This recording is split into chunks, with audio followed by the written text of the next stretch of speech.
Esse vídeo foi dedicado às aulas que estão suspensas, tanto na minha cidade e nas demais.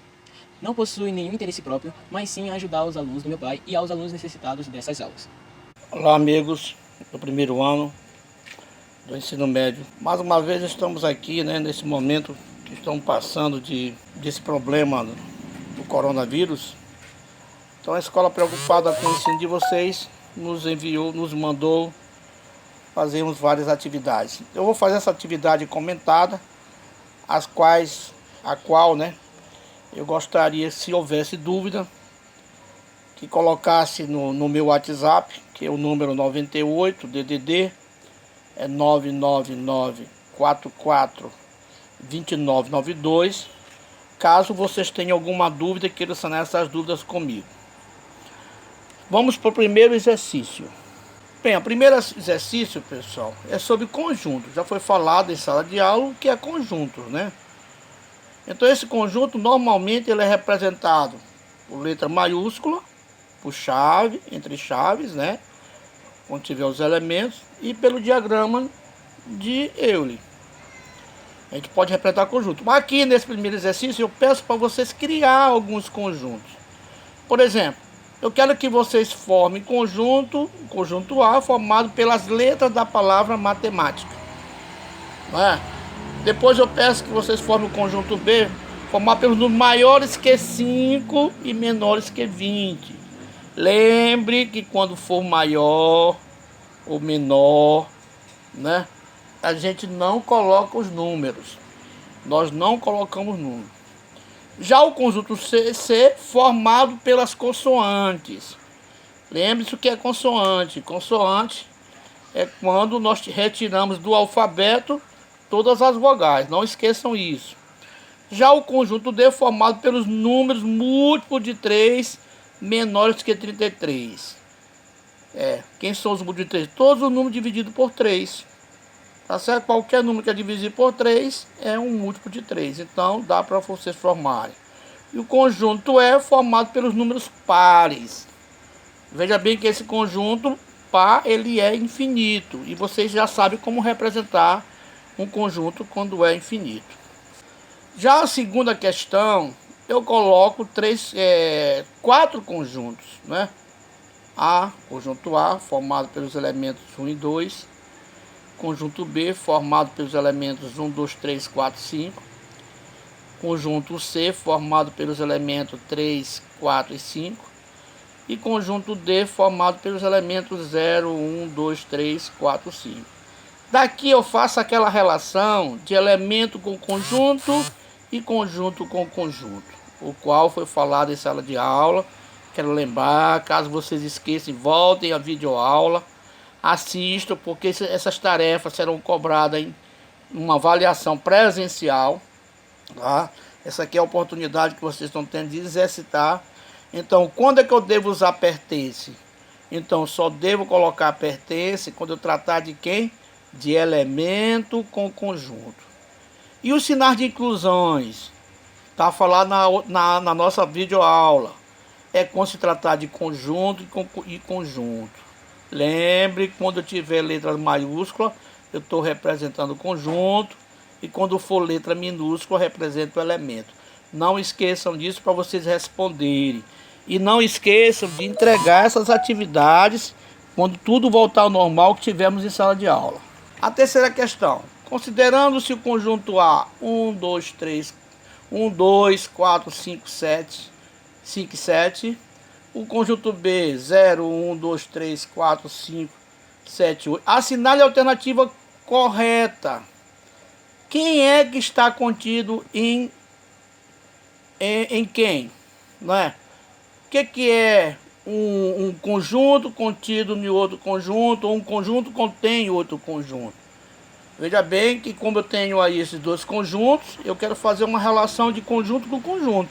Veja qual é a alternativa correta, se é a B, ou a C, ou a D. Já na quarta pergunta, sejam x e y números tais que os conjuntos 0, 7 e 1, é o conjunto formado por 0, 7 e 1, que são os elementos, e x, y e 1. Ele afirma que esses conjuntos são iguais. Então, Nessa resolução dessa quarta questão, conjuntos são iguais quando possuem os mesmos elementos. Então você vai escolher uma opção onde mostra a igualdade de conjunto e qual é a opção correta que está colocada nesse quarta questão. A quinta questão. Qual é a condição necessária e suficiente para que A esteja contido em B, B esteja contido em C, C esteja contido em A? Veja bem que é um conjunto contido dentro de outro conjunto.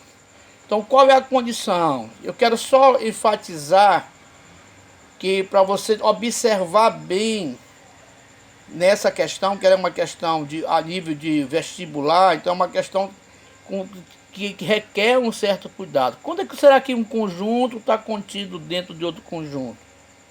Vejam bem que os três conjuntos estão contidos entre si. Então daí tem uma opção correta. Gostaria que você discutisse. Mais uma vez volto a lembrar, deixei meu telefone lá na frente, para que vocês possam sanar qualquer dúvida, caso queiram.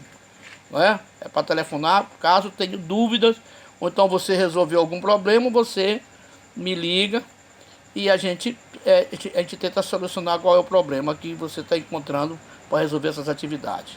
Sexta questão. Seja os conjuntos formados pelos números naturais. Olha lá.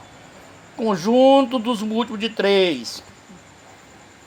Parecido com o anterior. Conjunto dos divisores de 30. Quem são os divisores de 30? Os divisores de 30 são aquele número que vai dividir 30 e você vai ter como resto igual a 0. Esses que são divisores. Aí ele quer saber o número de elementos. O conjunto C também, né? Conjunto dos números pares. Quem são os números pares? Tá certo? Então ele quer saber aqui o número de elementos de A interseção B interseção C. Lembre-se que a interseção são os elementos comuns. É aquele elemento que existe nos três conjuntos, que é comum aos três conjuntos. Ele quer saber o número de elementos. Será que vai ser 0? Será que vai ser 1? Será que vai ser 2? Será que vai ser 3?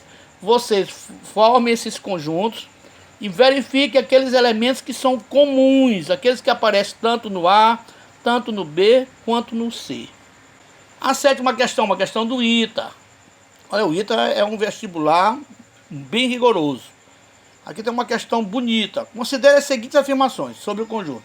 O conjunto universo, U, é formado por 0, 1, 2, 3, 4, 5, 6, 7, 8, 9. Aí ele pergunta: o vazio pertence ao conjunto U? O número de U é 10. Ele está dizendo que o número de U, esse U tem 10 elementos? Possui 10 elementos, U? Então, o item 2. O vazio está contido em U. O número de U é 10. Veja, analisem. O número de U é o número de elementos de um conjunto. 5 pertence a U. Tá? E o conjunto 5 está contido no U. Tá? Qual será a afirmação correta? O conjunto formado por 0, 1, 2, 3, 2, 5, interseção com 5 é igual a 5. Vejam bem, vejam qual a opção, qualquer dúvida para tentar melhorar a aprendizagem de vocês. Aí ele pergunta, pode-se dizer então que são verdadeiras quem? Apenas 1 e 3? Será que são verdadeiras a 2 e a 4? A 2 e a 3? Ou apenas a 4? Ou todas as afirmações estão corretas? Analisem, meus amigos, não esquecendo algumas situações, o que é inclusão, o que é pertence, o que é número de elementos, tá certo? Esse N com a letra do conjunto é o número de elementos desse conjunto. Oitava questão. Se N é o número de subconjuntos não vazios do conjunto formado pelos 5 algarismos ímpares, então N vale quanto? Olha, veja bem. Essa questão, ela é bastante interessante, está inclusive na nossa videoaula, como é que se calcula o número de subconjuntos de um conjunto. Para eu calcular o número de subconjuntos de um conjunto, basta eu usar a fórmula 2 elevado a n, onde esse n é o número de elementos. Então, se você vai saber quantos elementos você vai fazer dessa forma, 2 elevado a n, veja aí, está dizendo que esse conjunto é formado por 5 algarismos ímpares, quanto é 2 à quinta, e vai analisar a questão para poder respondê-la.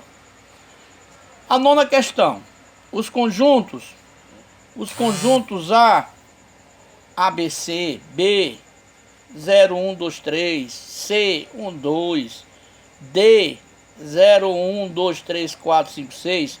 Vamos calcular quantos subconjuntos tem os conjuntos A, B, C e D.